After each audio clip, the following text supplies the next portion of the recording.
అధ్యక్ష, నేను తమరి ద్వారా ఎవరైతే ఉన్నారో సభ్యులు ఎవరు ఆందోళన చెందాల్సిన పని లేదు.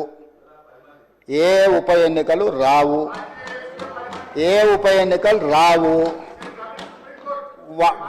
వారు వారి ఉప ఎన్నికలు వారు కోరుకున్నా రావు. ఎందుకంటే ఒకవేళ వారు ఎటు వచ్చినా ఏ ఉప ఎన్నికలు రావు. అక్కడ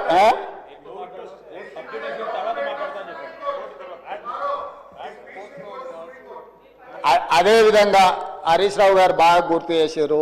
విషయం సుప్రీంకోర్టులో ఉంది. ఆ సుప్రీంకోర్టులో సబ్జుడిస్ అయిన విషయంలో లోపల నేను మాట్లాడితే కొంత ప్రొటెక్షన్ ఉంది, కానీ బయట మాట్లాడే వాళ్ళకి ఎవరు ప్రొటెక్షన్ ఉండదు. Actual this house is immune for certain laws. ఈ సభలో మనం కొన్ని విషయాలు ప్రస్తావించవచ్చు. సభకు రక్షణ ఉంది తమ నాయకత్వంలో. కానీ సభ బయట ఉప ఎన్నికలు వస్తాయి, అయిపోయింది, వచ్చే వారమే ఎన్నికలు, మళ్ళవారమే ఎన్నికలు, ఇదంతా ఉత్తదే అధ్యక్ష. అదేంది జరిగేది లేదు, పోయేది లేదు, ఎవరు ఆందోళన చెందాల్సిన పని లేదు.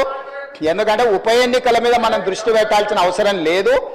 అభివృద్ధి మీద నేను ఎందుకు ఇవన్నీ విషయాలు చెప్తున్నా అధ్యక్ష తమ ద్వారా అంటే, మా దృష్టి ఎన్నికలు ఉప ఎన్నికల మీద లేదు. మా దృష్టి రాష్ట్ర అభివృద్ధి మీద, రాష్ట్ర సంక్షేమం మీద, రాష్ట్రానికి పెట్టుబడులు తీసుకురావాలని, తద్వారా ఉద్యోగ ఉపాధి అవకాశాలు కల్పించాలని, శాంతి భద్రతలను కాపాడాలని, ఈ రాష్ట్రంలో ఎవరైనా తప్పులు చేస్తే వాళ్ళ పట్ల కఠినంగా వ్యవహరిస్తామని చెప్పడానికే ఈ అన్ని విషయాలు నేను ఇక్కడ ప్రస్తావించిన అధ్యక్ష.